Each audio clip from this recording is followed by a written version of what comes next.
Freud's greatest contribution, the idea of the unconscious. The notion that the mind, in fact, is divided between a conscious portion, which we're aware of which we think of as our rational mind, and a much larger and more influential portion of which we're ignorant, but which profoundly influences the way we think and the way we behave. I mean, that's the fundamental idea of the Freudian unconscious. It's not a brand new idea when Freud invented it around 1900, but Freud gave a systematic account of, and made it the centerpiece of his conception of the self. Why do you think that Freud was important? Well, Freud is, I'm an intellectual historian. I'm a person concerned with the history of thought. And Freud is one of the most influential thinkers in all of history, but certainly in the modern era. In terms of influence on other thinkers, on the history of ideas, but also on practical matters like child rearing and psychiatric practice and so forth. His only serious rivals in terms of influence and originality in the modern period, I would think, are Karl Marx and Charles Darwin. Marx, Darwin, and Freud, I think, are the three most influential thinkers of the last 200 years. So as a historian of ideas, one studies him. We're not concerned primarily with whether he was right or wrong, but how did he change the way people thought and how did he change the way people behave? The two central ideas in Freud's thinking are, first, the idea of the unconscious, and second, the idea of infantile sexuality, the notion that sexual life does not begin at adolescence or puberty, but in fact has its origins deep in childhood. It doesn't suddenly come upon us when we reach puberty. And the notion that sexual desires, sexual fears, sexual inclinations play a profound, enduring, often invisible role in individual lives is very central to Freud's thinking. And if you tell people you're reading Freud or going to talk about Freud, they will immediately assume, and actually correctly, that what you're hearing about is sex. Right? You mention Freud to undergraduates at a university these days, they think you're going to talk about sex. I mean, Freud put that on the agenda. And you have to think of him here again in historical terms. He comes at the end of the 19th century. Freud's born in 1856, so he's in his mid-40s when the 20th century began. And this is a century of Victorianism, 19th century, where these ideas, these realities are profoundly repressed, not spoken. It's not that people didn't behave, obviously, in a sexual fashion, but they succeeded in not speaking about it. And Freud is the central figure in putting an end to that and saying, we're going to talk about these things, they're important, and we're going to talk about them in a completely neutral, not unloaded way. Just because they're the ordinary, prosaic parts of individual lives, and they have to be spoken of as such. That makes him a kind of watershed figure in the history of modern sensibility. But for the person who's concerned with the history of thought, we're no more concerned with whether Freud is right or wrong than we are with whether Thomas Aquinas in the 13th century was right or wrong, or Plato in ancient Greece. I mean, you don't study Plato because we know he's right.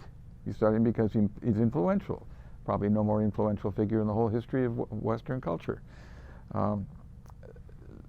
Darwin, Marx, and Freud, I mean, there's a considerable disagreement about to what extent they were in fact right. They're contested figures. But nobody contests their influence or their originality and the kind of depth of their vision. I like to think of them as the three great interpreters of modern life. They provide what I think of as sort of master codes for interpreting the world around us, sort of competing or at least different master schemes of interpretation. Marx, as you know, is basically responsible for the idea if you want to understand things, understand human behavior, society, history, you must recognize that underneath the events and the personalities and the trivial differences in daily life, there are certain hidden economic and social truths. The truth of class composition, of class conflict, of economic interest. And when Marx looks at any aspect of human behavior, any aspect of human history, he looks for that hidden reality, the reality of economic determinism, if you will.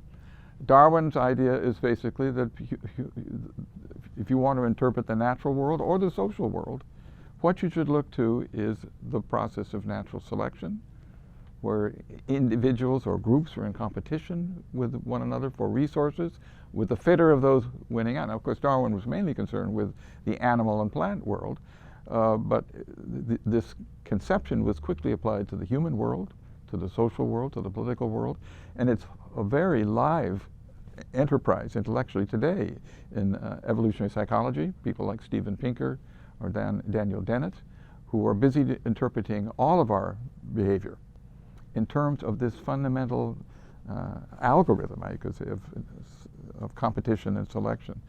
Likewise, Freud looks at the same reality, and he says underneath this multifaceted, various and seemingly pointless reality, more than anything else is the unacknowledged, the unknown drives for sexual pleasure and for regression. And when Freud interprets the world, he tends to look for that hidden reality. And I see these as the major interpretive codes that most people use today, most intellectuals or informed people, when they go out to try to interpret themselves, interpret their fellow human beings, interpret the society in which they live, interpret why people are religious. You know, they bring to bear these master interpreters. I do it in my own life. When I look at the world and think about people or think about the political world, or I tend to, my instinct is to say, what would Marx say about what's going on here? He'd show where there's economic interests are expressing themselves. What would Darwin say? He would see this other kind of competition. And Freud similarly would dismiss both of those as lesser or less profound ways of knowing and insist what's really going on here is desire and hatred, love and death. So that's my perspective on what their fundamental contribution is. Now, obviously, each of these figures contributed many other ideas, many specific ideas, some of which have been dismissed or bypassed. Sexual selection in Darwin, penis envy in Freud. There are all these, when you have a long, ambitious career, all these men were extremely ambitious intellectually. They wrote vast amounts. Freud wrote, he'd already written 10 volumes before he became famous in 1900 with the interpretation of dreams. He worked every day as seeing patients and wrote every evening. So there's a huge amount of production. Similarly with Darwin and Marx, and they have enormous ambitions for what they think will be the impact of their ideas. They both want to be considered great, original, and influential, or they all want to be considered great, original, and influential thinkers. They compare themselves in their minds to previously influential thinkers like Newton, like Descartes. And that's the way they want to be remembered, and they work like doggies for long careers. Freud lived until 1939. He has a publishing career of almost 50 years, enormously productive, always trying to enhance his reputation, to make the claim for his greatness and originality firmer, so that he will be remembered alongside Newton as one of the great figures in the history of thought. I think people very often underestimate intellectual ambition in great thinkers. They don't think about it. They think they must be up to something else. They must be in it for the money, because in Marx's case, they want to make a revolution. And sometimes that's true. There are other motives. It's not their sole motive, but it's the driving force in their lives, this desire to be intellectually great, intellectually influential. And that's the business I'm in. I'm in the business of looking at people who wanted to be intellectually great and influential. Freud does this himself. He outsmarts you because he will tell you quite candidly, this vision of the world that I have came from looking at myself. It came from self-analysis. I discovered in myself, in my own psychic life, this sexual desire for my mother and the corresponding hostility to my father as my rival. And it's only through the analysis of my own life that I have discovered these universal patterns. He says that over and over again. He's unapologetic in insisting that his psychology, his conception of human nature, comes from self-knowledge, to which, of course, he adds hundreds of other sources, namely the patients that he saw on a daily basis. Freud saw patients, I think 8-10 hours a day, 6 days a week, 6 days a week, every day but Sunday, for over 40 years. He needed to do so to support himself. He didn't have an income from being a professor or having an institutional appointment. He basically had a business, and he had to work, like, as I said, like a doggy at that business, and confined his writing, which, as I already said, was voluminous, to the evenings. To the evenings. And this included not merely all the volumes he published, but vast correspondence. He wrote hundreds of letters, thousands of letters to his followers, as it were. He wrote over 1,000 letters to his prospective bride in the 1880s, to Martha Bernays, love letters, which are just astonishing. I mean, the guy, well, of course, he wrote brilliantly, and he never changed a word, and the sentences come out without error from first to last. He was enormously gifted verbally. Whether Freud's letters were mean, they were stern. He was profoundly jealous. So even the hint that Martha might be interested in somebody else would send him into a fury. He was also he hated the fact that she was, pious is too strong, but she followed Jewish traditions and practiced the Jewish religion as her family wanted to. And Freud was an atheist and a rebel, and he would chastise her for doing these Jewish things, because he wanted her to think just like he thought. So it's a very strong-minded relationship, but a profoundly emotional, erotic relationship. No sex. I mean, Freud did not engage for 4 years with an intense sexual drive. Otherwise, he would never have come up with the ideas that he did. But chaste.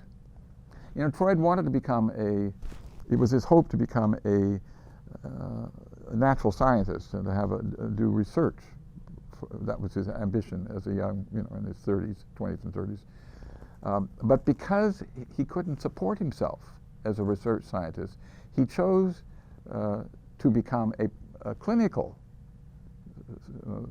doctor in order to get married, so he could stop living this incredibly frustrating regime of sexual denial with his women. And so he abandoned his desire and his long-held hope to become a research scholar, research scientist in the field of neurology, really, and became a practicing doctor precisely with a view to getting married. Why was he getting married? Well, getting married, because he was deeply in love, and he wanted to have sex with this woman. They have an interesting, the sexual relationship remained intense and in place for 12 years, it seems. They had 6 children in this first dozen years of the marriage. And then, either because the enthusiasm had run out, but I think more likely because he didn't want to have any more kids, they started practicing birth control, or stopped having sex, which I think is more likely. Hence the canard, I think it is, that Freud had an affair with his sister-in-law, Minna Bernays, who lived in the house with him, who was a profoundly homely woman and an intellectual companion, a buddy, if you will, of Freud's. I think the proposition is absurd on the face of it. And Freud was not one of these people who sins in a small way. No peccadillos for Freud, only big sins. He would never be caught fiddling around with his sister-in-law. If he was going to commit a crime, it was going to be a big one, like making up psychoanalysis.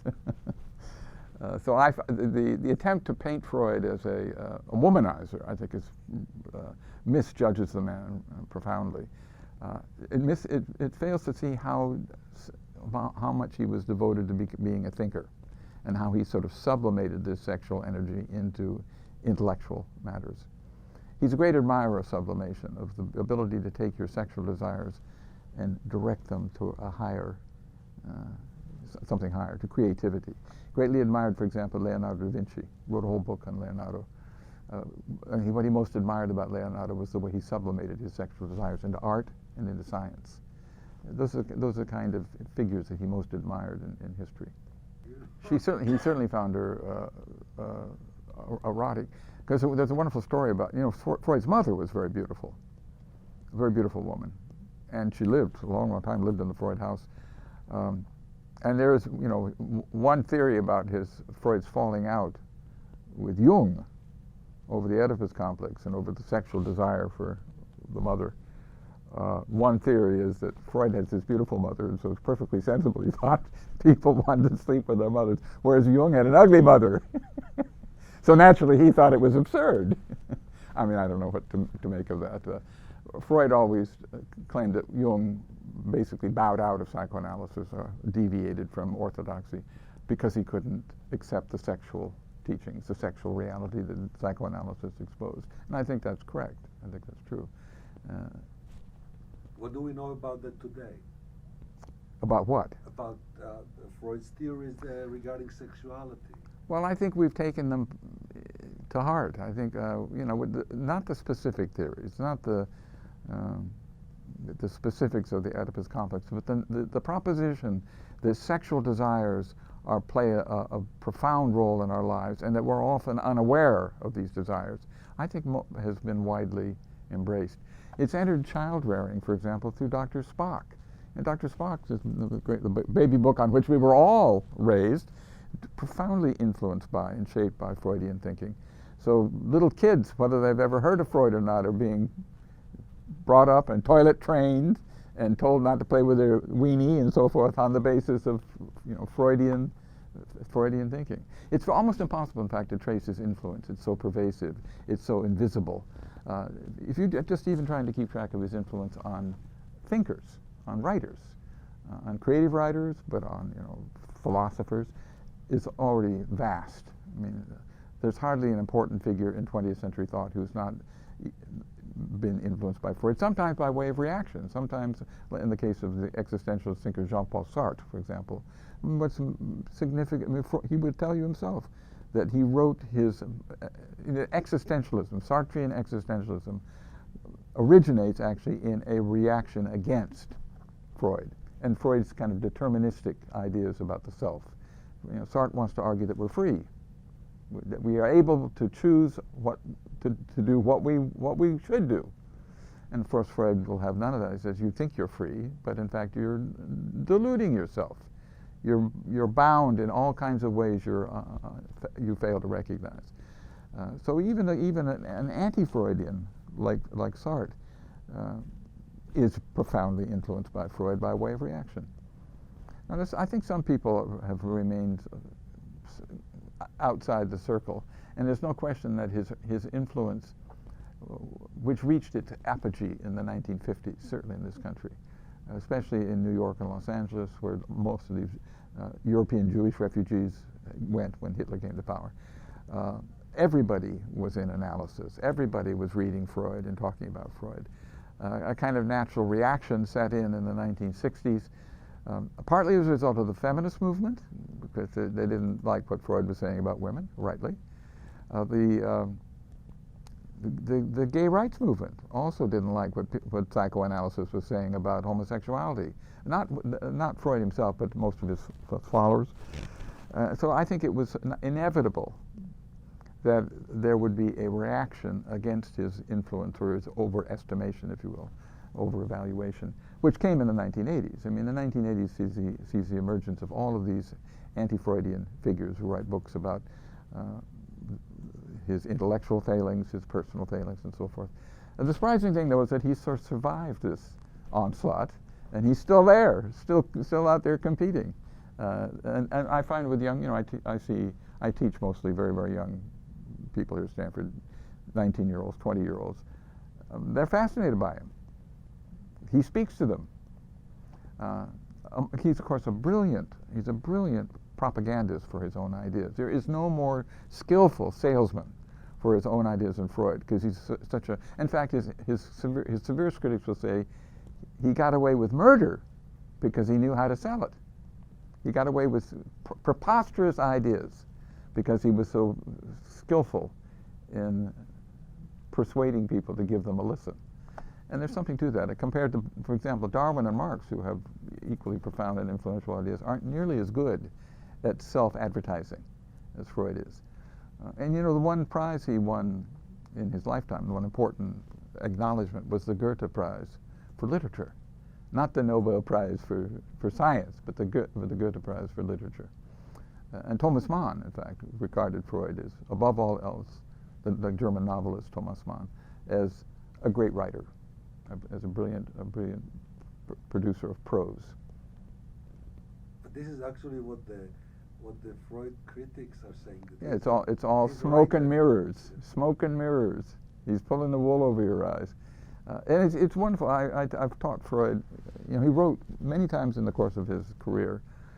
He would take time out and write books that were intended for the general lay audience, to persuade them to embrace his ideas. He did this most famously during the First World War. He was teaching first-year medical students at the University of Vienna a year-long course on psychology, and wrote these lectures up as the introductory lectures on psychoanalysis afterwards. And you know, they're brilliant in the way they seduce these doctors, young doctors, into, you know,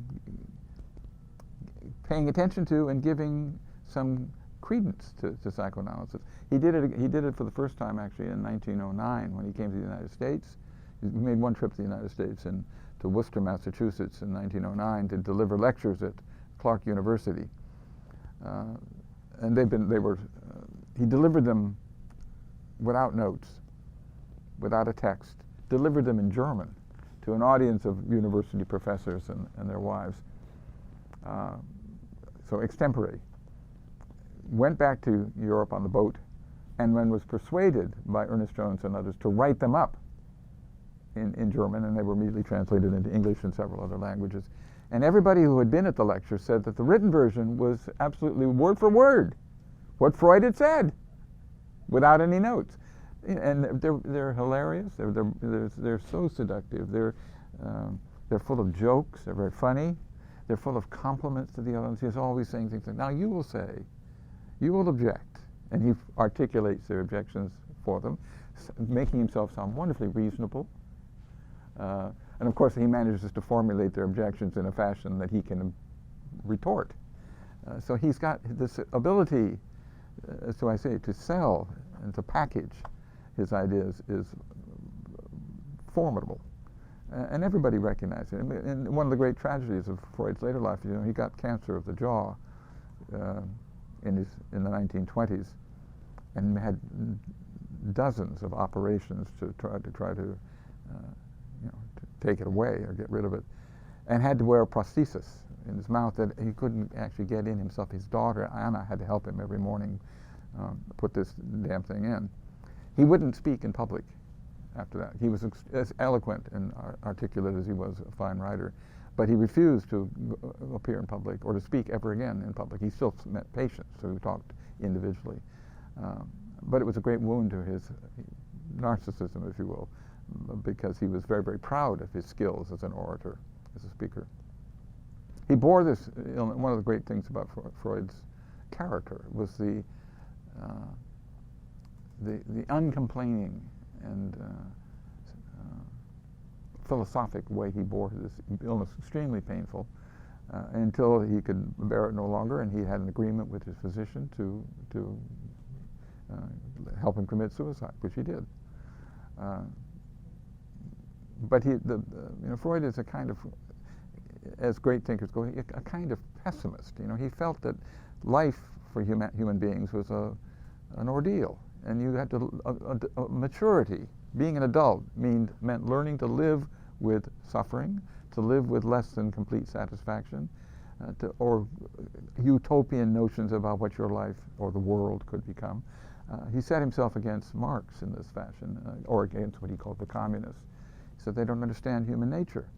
They think if you eliminate economic inequality, and Could you start to make it he thought that if you, Marx argued that if, or according to Freud anyway, if you would help out the poor and make them suffer less, that you could improve the human situation. And he didn't disagree with that as an economic proposition. He was a man of the left. But he said men will still be hateful. They will still be aggressive. They will still be lustful. And that's human nature. That cannot be fixed by some new social system or some economic system. So he set himself up as a kind of world historical pessimist. He would say realist. And there's a very interesting kind of antithesis or opposition between Marx and those on the left who hope that human beings can, in fact, dramatically improve their circumstances, and Freud and other pessimists, Spengler on the other side, who say this is the way it is. This is the way life is. There will always be suffering. There will always be death. There will always be aging. There will always be loss. And being a grown-up means learning to tolerate that suffering and those losses. And as it's inevitable, it's kind of in the genes. As I've gotten older, I've found more and more wisdom in Freud's Stoic way of thinking about the world, which is not to imply that I was actually a revolutionary in my youth, but the first book I wrote in the 1960s, a book called The Freudian Left, was an attempt to study thinkers, post-Freudian thinkers, who had tried to reconcile Marx and Freud, to show that there's a way to bring the optimist and the pessimist together. I looked particularly at a German-born American philosopher named Herbert Marcuse, who argued in a great book of 1955, Eros and Civilization, that these two views, these two great worldviews, could in fact be reconciled with a certain amount of fiddling, a certain amount of maneuvering. And I found that heartening, and I devoted this first book to writing about people like that, who look for a way of reconciliation between the left and the right, between Marx and Freud. I'm less certain about that as a possibility now in my 70s. It was a very fortunate book in that I caught the wave. I published it in 1969, just as was the revolution, as it were happening. I sold a lot of copies, and was perceived at the time, I was in my mid-20s, as a man of the new left, which I guess I was. When you mentioned Marcuse, I just figured the right years, and I said you came right on time. Yes, I did. I was very lucky to. I started this. It was a doctoral dissertation in the history department at Harvard. I began it in, I think, 66 or 67, before Marcuse had become famous. And I had this thing written, and he suddenly became the philosopher of the New Left. He's on the cover of all the magazines. So I suddenly, one of the great good pieces of good luck in my academic life, I had this manuscript that was ready for the press, ready for a commercial publisher, and I published it virtually unchanged from the dissertation I'd written, and it was a hit. I sold more copies of it than anything I've written since. Timing is all the thing that you know. It is. Timing is everything. You have to be lucky in these matters. Well, Freud didn't like America. He found America, the idea that he was bringing the plague sort of pleased him, I think. America combined two things that he hated: Puritanism and greed. Greed with a good conscience. So he thought the Americans were incredibly materialistic and then duplicitous in the sense that they pretended to be high-minded and were sexually repressive. So he had a very dim view of America. There was quite a good deal of scholarship on trying to account for his anti-Americanism. But of course, he didn't anticipate, which was the case, that it's in America that his ideas have flourished more than any place else on the face of the globe. Not precisely. Except for Israel. That's right. No. You know, the two major cities in the world that have the most number of therapists and what are they? For treatment? Buenos Aires and Paris. And Paris, there you go. Yeah, not Vienna. It's almost non-existent. Buenos Aires. Buenos Aires. Well, and Paris. a lot of German exiles also went to South America. I think there's a huge community of psychoanalytically inclined Jews who went to South America in the 30s. So I have no expertise whatsoever on South American intellectual history, so I speak without much authority here. But I've always assumed that it was rather similar to New York. It's a story of the emigration. Psychoanalysis is the main intellectual phenomenon that was exiled from Europe in the 1930s, because most psychoanalysts were Jews. First they went to England. There was some hope that they could stay in England. Then they became convinced that England was not going to survive the Nazi assault, so many of them moved on to the United States, mostly to New York and Los Angeles, where great centers of psychoanalysis were set up.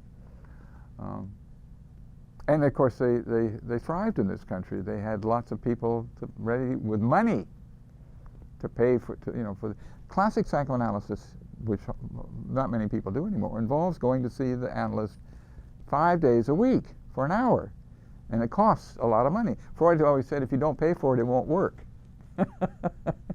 There has to be this investment, or none of my cures will take. So it was a meal ticket for a lot of people. This is so much fun. Mm-hmm. I was Leonardo da Vinci. He made some mistakes. In the Leonardo book? No, there are some mistakes that he did regarding some kind of a bird. That's right. He got the name of the bird wrong. It's an Egyptian. It's a question of it's an issue of translation. He read this account in a German translation of a book that had been written in Russian, and in the course of the translation, the bird got changed from a kite into a what is the other bird? Anyway, there's a whole section of the book, maybe 10 pages long, in which he riffs on the question of what the Egyptian word for this kind of bird. And since he's got it wrong, this whole section is, can't count. And there's the argument then, will the rest of the argument survive when you take out the Egyptian bird part? And I'm inclined to think yes, it will. You can, the fundamentals of the argument, it may not be true still, but it isn't entirely done in by this mistake. Mistakes happen, If Freud had found out about this mistake, he would, of course, have asked, because that's very Freudian. Freud's very interested in mistakes. They have meaning. He would have explored, what was I doing? Why did I make this mistake?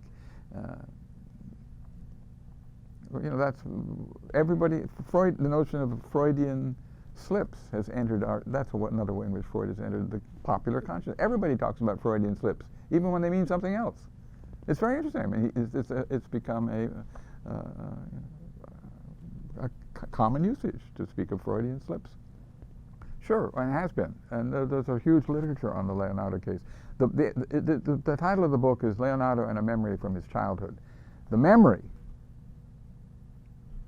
is that he remembers a bird. He said it was not a kite, but a bird, use an Italian word for it, came down and flapped its wings in my mouth.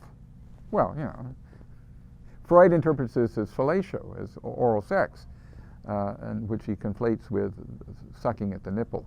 Freud says these are of course, from a psychoanalytic point of view, these are the same thing. So it doesn't, even if he's got the name of the bird wrong, this memory it's very, very suggestive. And of course, Leonardo's never married. There's no mention of any romantic interest in his life. He was a beautiful man himself. He surrounded himself with beautiful apprentices. Seemed to,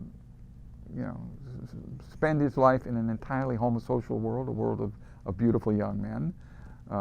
So there's a lot of evidence that Freud invokes here.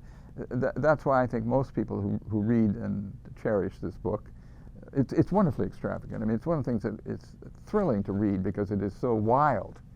Here he is not even an art historian, and he is bold enough to write a whole book about Leonardo based on one memory. It's spectacularly bold. But most people think it may be completely wrong, but they cherish it precisely for its extravagance, precisely because of the. I mean, one comes back to Freud over and over again because these writings are so spectacular. They're so exciting. You never know what's going to happen on the next page. I just taught the Dora case, the famous case he published in Case History from 1905. An analysis of an 18-year-old girl, which feminists loathe because Freud is so mean to this girl and so hostile to her in his right. But it's absolutely brilliant. He concludes. It all starts because her father sends her to Freud for various neurotic symptoms, and Freud immediately latches onto the idea that this girl had been seduced or proposed to by one of her father's friends. And then Freud just goes on to say, he's a perfectly good-looking 40-year-old man. Why didn't she say yes? And before this book is over, he has argued, not merely did this young girl, Dora, he gives her his name, want to have sex with his father's 40-year-old buddy, she was also in love with her father, and finally that she had a lesbian attachment to the girl that his father was having an affair with. So, he lines up, she goes from one catastrophe to the next, and she resisted this, and her resistance, her intellectual, she's a very smart woman, and was able to parry with Freud. That convinced Freud all the more that his analysis was correct. I taught this book to a group of adult education people about a month ago. Oh, the women in the class, they were up in arms. They wanted to, slaughter him right there. So he can still provoke like nobody else. I kept saying, this book is 110 years old. Give the guy a break. No! Didn't he realize she's just an 18-year-old girl? What is he saying all these terrible things about her for? And I tried to argue this is actually a compliment to her, to suggest she has such a powerful sexual imagination that she could have all these things going on in her life and still be an 18-year-old girl. They were not persuaded. What is your reaction to actually the theories that are behind the stories? Well, I take the view of an intellectual historian.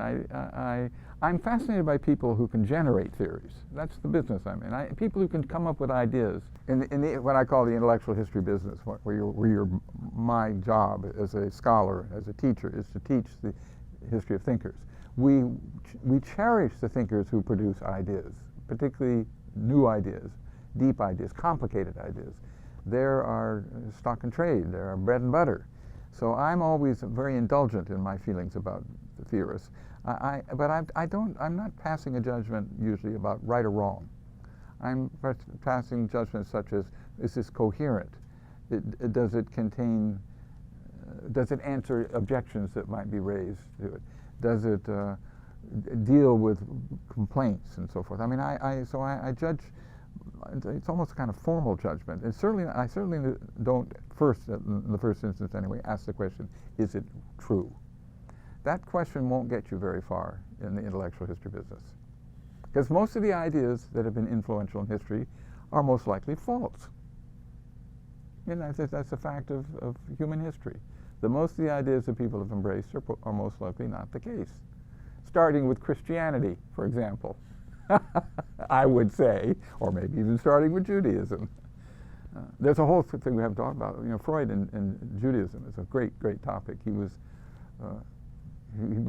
very self-conscious about being Jewish and being a kind of shabby old Jew in his late years. But of course, he was a non-believer and an adamant, incredibly intolerant non-believer. Yet he identified, like many secular Jews, profoundly with Judaism as a historical force, above all with Moses. And his last book is about Moses, whom he celebrates in that book as a great leader, as a great figure. And he asks the book asks the questions: why have the Jews been so persecuted? Why have they been so powerful and influential beyond their numbers? It was really trying to explain himself. Why have I, a Jew, been the one to reveal the truth about humanity to all these lousy Christians? Why did it depend on a Jew to finally get to the truth about sex and about violence? He has this very intense consciousness that somehow the Jews are truth tellers, more so than any other people in history. Well, it fits my conception of life very much so. I mean, I fully confess to being inconsistent, let's put it that way. Not contradictory, that's too strong. I mean, when I've stressed the issue of truth or not truth, I'm thinking in my professional capacity as a scholar of intellectual history. But of course, I'm also just another human being, who has views about sex and politics and religion and so forth. And it doesn't hurt when the thinker you're reading, his view of the world sort of corresponds to yours. So I mean, I think, from my point of view, Marx, Darwin, and Freud are not only great and original, but I think they are onto things. I think they're the way I view the world as well. I do try in my professional capacity to try to distinguish, though, between my convictions as a person, as an intellectual living in the second decade of the 21st century, and my professional responsibilities as a historian of ideas. It's not, it's an interesting thought experiment to imagine yourself as a historian of a different era and place. Well, if I were a historian of 13th century Europe, in which the central figure is Thomas Aquinas, the issue of how it did or did not correspond to my own views would probably not come up, unless I was a Roman Catholic, which I was at one time, as a matter of fact. But basically, you don't ask, when you're talking about the 13th century, people don't say, well, yeah, but is it true or not? But when it's a recent thinker, somebody who's still in the air, still has influence, still is alive, then of course it's much harder to distinguish your own convictions from your professional responsibility to give a disinterested account of what has happened in the history of ideas. So I just live with that. I've been doing it for 50 years. It's a perfectly tolerable contradiction, if you will. Individualism.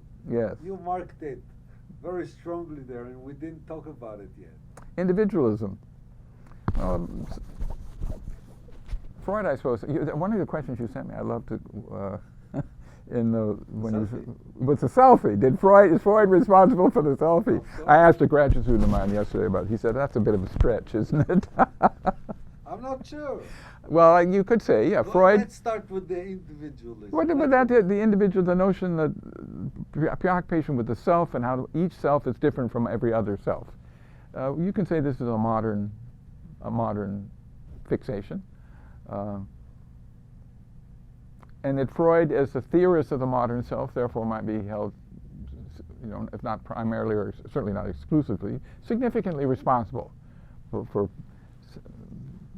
celebrating and spreading this idea. And if the selfie is a kind of final technological embodiment of this obsession with the self and the individual, then you could make a line. You could make a kind of causal connection between Freud and the selfie.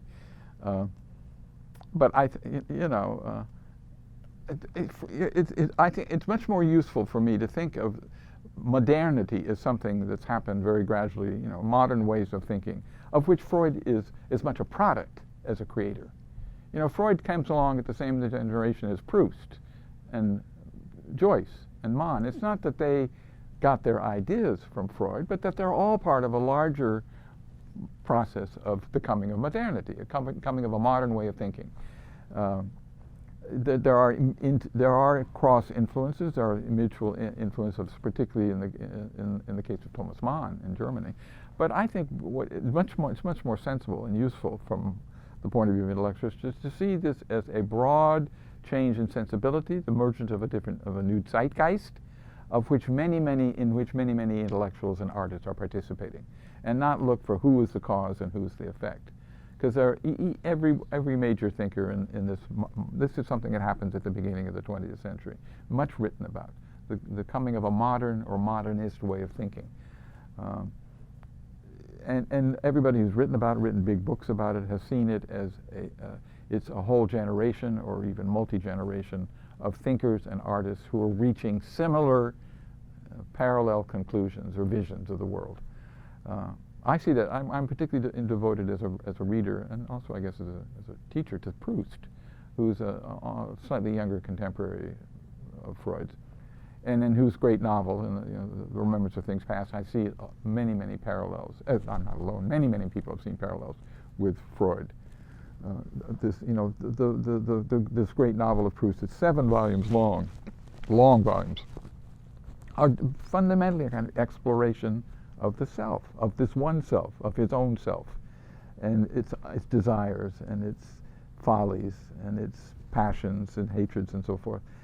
So it feels very much like what Freud is doing in the interpretation of dreams. So these books, they're parallel phenomenon. Freud's book is 1900. Proust, the first volume of Proust was published in 1914 or 1913, I guess, just before the First World War. They are both products of a change in the European zeitgeist, the European climate of opinion at the beginning of the 20th century, in my view. So it was not Freud that was one of the causes of the changes? I see him as much a product of the changes as a cause. The question of what's cause and what's effect is not a very useful question. Not a useful question in intellectual history. What we're concerned with most often is the mood, the style of thought that pervades a period. The first example that we always think about is the Enlightenment in the 18th century. I mean, it's not because Voltaire thought a certain way that the whole 18th century has the intellectual shape it does. This was a movement, a broad-gauged,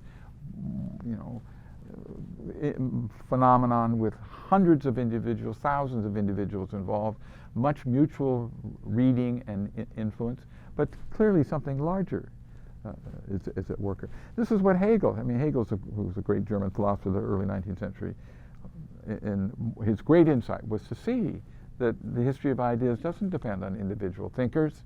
It depends on what he called the zeitgeist. It depends on larger intellectual forces that find expression through individual writers. And maybe those atmospheric changes are themselves the product of larger changes in the social and political and economic fabric, which would be Marx's way of viewing it. He said, the Enlightenment didn't happen in the 18th century accidentally. It happened because of changes in the nature of European capitalism. That there are changes in the fundamental character of social arrangements in the 18th century that gave birth to this way of thinking. And I think there's a great deal to be said for that, we might call it materialist way of imagining what causes changes in the history of thought. I think that the rise of Christianity cannot be separated from the decline and collapse of the Roman Empire. And these are mutual. Gibbon famously argued in the 18th century that it was Christianity which caused the fall of the Roman Empire. It was the germ of this otherworldly religion which undermined the sense of citizenship and public duty and so forth, which were the basis of the Roman Empire. I think it's more likely the other way around. As Rome decayed and grew antiquated, it created a perfect situation for this new enthusiastic religion to flourish and to replace it, as it were, in the center of people's lives. Humanity. Of humanity, a short history of humanity. I don't know this philosopher, but that's very impressive. That's now called big history. Big history. Big history. Big history. It's in fashion. It means looking, not focusing on some short period of years, but taking the big view. Yes. It's become very fashionable these days. Oh, it is? Oh, yes, it's in. So he's on target. He's on target. No, in the profession of it, Uh-huh. people who, I have a colleague at Stanford who's actually a classical historian. He's a historian of Greece and Rome, but his most recent book covers 10,000 years from the caves of, let's go to the present. You know something? He has the arts in any manner.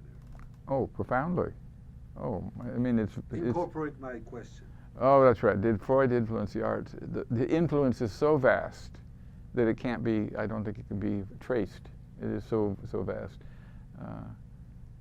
what major 20th century novelist has not engaged with these ideas? But it's also in the visual arts. Maybe music has been less affected by it. Stravinsky is famously anti-Freudian and wouldn't give it the time of day. But of course, music is a profoundly abstract form of art. It's what most instrumentalists, it doesn't have a representational component to it. So it's harder to find those connections. But in literature, which is words, of course, there is no more influential figure in modern literature than Freud. Again, even the ones who were reacting against him are having to argue with him. So the single most important figure in this regard is Thomas Mann, who's the greatest German novelist of the 20th century. He's very much a kind of philosophical novelist, and so it's not surprising that he would have engaged expressly with Freud as he did with Nietzsche and Schopenhauer and Wagner and other large figures in the past. Now there is a theory, you know, the American literary critic Harold Bloom, who's a great he's a revolutionary figure in his early years. He's now become a great reactionary. Wrote a book called The Western Canon.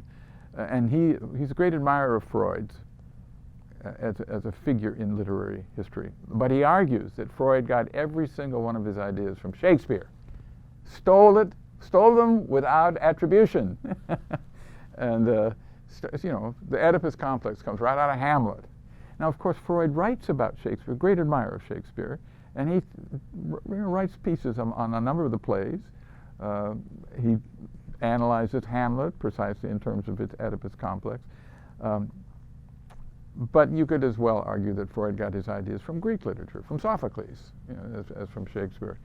But Bloom has made a career out of insisting that Freud stole every bit of it from Shakespeare. How would you react to that? Well, there's something to it. It's not surprising to me that two profound minds, Shakespeare and Freud, would arrive at similar visions of the human situation.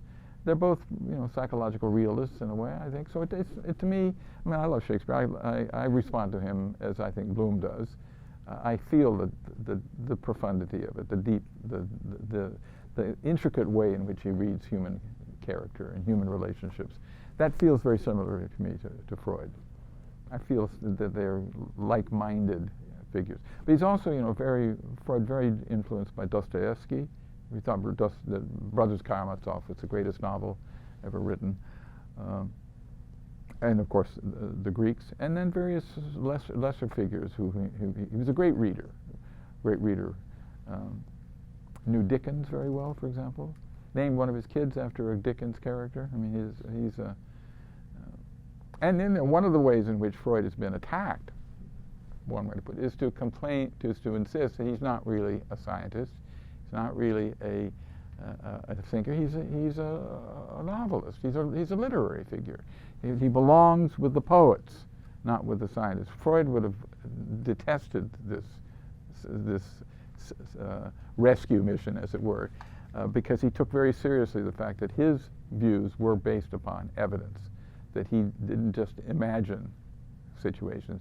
He studied real, live, individual human beings, his patients, so that he belongs. Well, his claim to be a scientist, to belong, you know, with Darwin, rather than with Shakespeare, was one he felt very, very strongly about.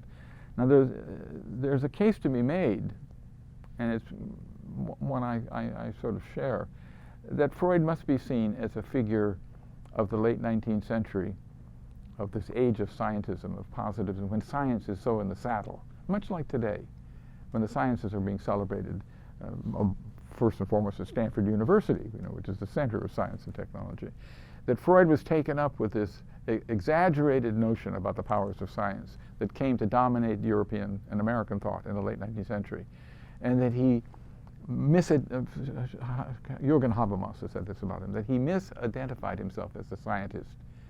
He miscategorized himself, got a wrong sense of his own skills and achievements, and should have recognized from the get-go that he was really more of a poet, or that he belonged with the novelists and the poets and the playwrights. I think he's a kind of borderline figure in this regard. Much of it depends on how you define science, which is not an uncontested matter. What makes something a science? When does it cease to be scientific? If you have a hard-ass kind of view of science that derives from, say, physics or chemistry or astronomy, you're looking not merely for empirical evidence, but you're looking for experimental situations where you can recreate and produce evidence, and you want lots and lots of cases and so forth. When you get into the realm of historical biology, where you're talking about Darwin, it's no longer possible to have an experimental science. Darwin presents the idea of natural selection as a theory, as a hypothesis that explains things you can see, like the order of the natural world, or the existence of fossils and so forth, but you don't see the process before your eyes. It's not, in fact, directly observed. Freud makes the same kind of inferential argument for psychoanalysis. I have all these phenomena that you can observe, dreams, slips, jokes, neurotic symptoms. I have a hypothesis that will account for them. And in effect, he says, unless you can come up with a more efficient hypothesis of your own, you have an obligation to at least consider, maybe even embrace mine. Is that science? I mean, that inductive, inferential way of arguing? Many historians of science say, yes, it is. And Freud belongs right there with Darwin on the softer side of the scientific spectrum. Others, with a more rigorous view, influenced by physics and chemistry, the classic sciences of the 17th and the 18th centuries, would exclude, some of them would exclude Darwin, but they would certainly exclude Freud, because the hypotheses can't be tested or haven't been tested. He doesn't have a sufficient number of a sufficient sample from which to make, Freud always called that the American way, where you had thousands of samples. He thought a handful of cases which you could read deeply because you had spent a lot of time on them could yield, in effect, scientific results. And he believed in the close reading, as it were, of a limited number of cases, which you can't do when you have 1,000 cases. You get statistical results, but they will be trivial. They won't tell you deep things about human beings. They'll tell you superficial things.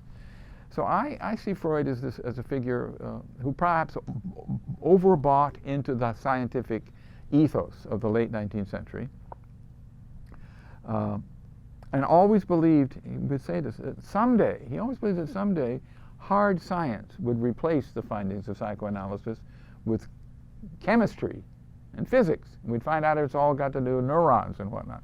But in the meantime, until we get to that point, psychoanalysis is a kind of stopgap. It's as close as we can get under the current state of knowledge to understanding how human beings function.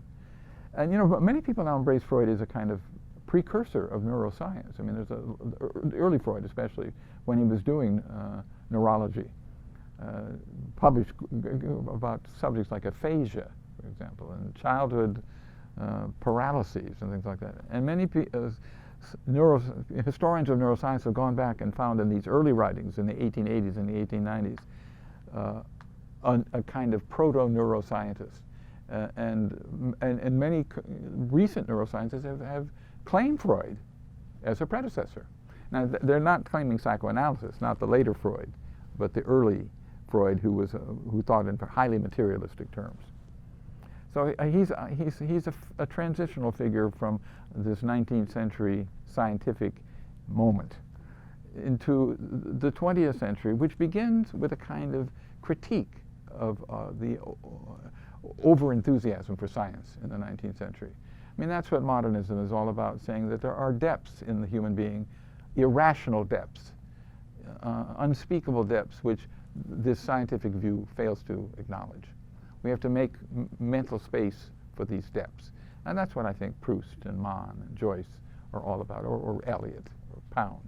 These great poets of the first part of the 20th century, they're about this deeper, darker, more intricate sense of the self that finds expression in the social sciences through Freud. So I see them of a piece and part of the early 20th century reaction against the excessive scientism, people would now say, of the late 19th century. We're in a very similar situation right now, because the early 20th century has begun with a kind of revival of the scientific ambitions of the late 19th century. That's what all this stuff at Stanford is about. That's what this, the internet and Google and whatnot is all about. It's a kind of attempt to interpret the world in scientific terms once again. And it has resulted in a similar kind of superficiality, I think. You know, I'm a great admirer of Facebook, but I don't think it tells you deep things about the people you correspond with. It tells you superficial things. I read it every morning. I read my students' Facebook messages. I keep track of what they're doing. I sometimes even answer. But I know that this is a kind of, it's a level of knowing, a level of connection, which doesn't go deep, remains on the surface. Again, I think the effort to claim Freud as a proto-neuroscientist is a limited claim, and it will do as much damage as good, because it will essentially suggest that all of that Freud did in his last 40 years was a big mistake. He was talking about the subconscious. That's hard to say. Freud himself said morality is natural. Morality is self-evident. He was a deeply moral man, believed profoundly in morality, but he knew that morality, you paid a price for it. You paid a price in pleasure. Morality represents an effort to control, to sublimate, to manipulate dangerous desires. So in one of his guises, he is a defender of morality as a great human achievement. In another of his guises, he's a critic of morality as repressive, as forcing us, as denying our animal nature, as arrogant, and that we need to get over it. So he actually has a very ambivalent attitude toward morality. He admires many of the great moralists in history, like Moses, but he also regrets their repressiveness. Now, if you think of Freud as having influenced, for example, child rearing to be more indulgent, to not be so, you know, bossy with your little kids about toilet training and so forth, then you could say what he's done is created a kind of indulgence. He's made kids spoiled. He's made people pursue pleasure rather than discipline. So you know, so you could make a case that says, from Freud and his emphasis on the claims of desire, aggression, and so forth, comes a loosening of moral standards. On the other hand, he's also a great scholar and scientist of precisely repression, and practiced it himself as systematically as one possibly could. Nobody lived a more austere and disciplined and you know, pleasure-denying life than Sigmund Freud. All work, no play. So, you know, from his own example, I think you would derive a very high and selfless conception of what a good life ought to be like. And yet the content of that thought often complained often vigorously about how much we've given up, how much of satisfaction we're forced to give up living in civilization. Civilization, you know, this great book is Civilization is Discontent. Civilization makes us unhappy. It costs us huge amounts of gratification. But ultimately, he's prepared to make that sacrifice, and did throughout his life. So he's a richly ambiguous figure, I think, in terms of the history of morality. So I don't really have a good answer to your question about how is. Well, he certainly felt that Puritanism was a dreadful thing. Could you start that from the beginning? Well, Freud was profoundly hostile to Puritanism, to sexual repression in general. He felt that he suffered a lot in his own life from having been so repressed, particularly in his relationship with his wife, his fiancée, during the years that they were engaged. And as I said earlier, he particularly hated the American version of Puritanism because it went hand in hand with greed. So Americans were doubly loathsome from his point of view. But in the end, you know, he says explicitly in a famous essay of 1912, I've always been in favor of a much freer, a much fuller sexual life. without having taken much advantage of it myself. So at some level, at some theoretical or conceptual level, he is a critic of the repressiveness of modern Protestant, especially, civilization. But at a deeper level, he's an adherent, because he practices Puritanism in his own behavior. You don't write that many books and see that many patients if you're a hedonist. You conduct your life in an entirely different fashion. Freud is a great sublimator, as are all of us who end up in the think business. You know, we're creating cultural artifacts, and our private lives we make sacrifices in the realm of private gratification for those achievements. Well, he's everywhere. What did W.H. Auden says? He's a whole climate of opinion. He's no longer a single person. He's a whole climate of opinion. He's out there. He's in the atmosphere. He's in the ether. I mean, that's why I think he's very present. Could you tell? Oh, I don't think how Freud is everywhere. It takes a certain amount of education, a certain amount of training to recognize, because it doesn't come in the original package, you know. It comes watered down and euphemized and, you know, Americanized. So you have to have a certain alertness to the way in which these ideas have transmogrified and transformed themselves into our ordinary language. I mean, the most obvious example is Freudian slip, the way that's part of our regular discourse. But I think it's much more pervasive than that. I think a lot of our talk about the self and about relations with other people is informed by a kind of, what would you call it, dumbed down Freudianism. In that sense, it's in the atmosphere. It can even be annoying. I mean, I find there's a kind of cheap pop psychology way of doing Freud, which one must resist. I talk about it all the time. I'm very interested in Freud's ideas about toilet training, which I think are profoundly true. I mean, why is it? Why is it that some people are compulsively neat and are always early to the opera? These are, you know, and get into fights with people. These things are not, you know, these day in, day out things about being on time, being neat, being. I mean, I'm on the neat end of this spectrum. It's so irrational. It's so obviously not based on, you know, anything you can argue about. And if you get into an argument with someone about the question of whether we're going to be late or early, it's hopeless. You just disagree. There's no way of reconciling. I'm convinced those are deep psychological truths that go way back and are connected to the process of toilet training. This is not a central idea of Freud's, but it's one that I find myself referring to virtually every day. There's not a day in which doesn't come up with something about punctuality, about when is the house going to be cleaned, who's going to clean up the doggy poop in the backyard. You can hear on the dot. Yes, I'm very punctual. I've never been late to anything in my life. So I write, but my closest friend, another professor in my department, he thinks if we get to the concert early, somehow he will be deeply unhappy. I said, read the program. No, we're wasting time. We're wasting time. What are we doing here? It's still a half hour before the concert begins. These are deep things that cannot be resolved. And I think they're embedded, they emerge out of childhood. That's a Freudian way of thinking, which I think most of us subscribe to. About 2 minutes. Mm-hmm.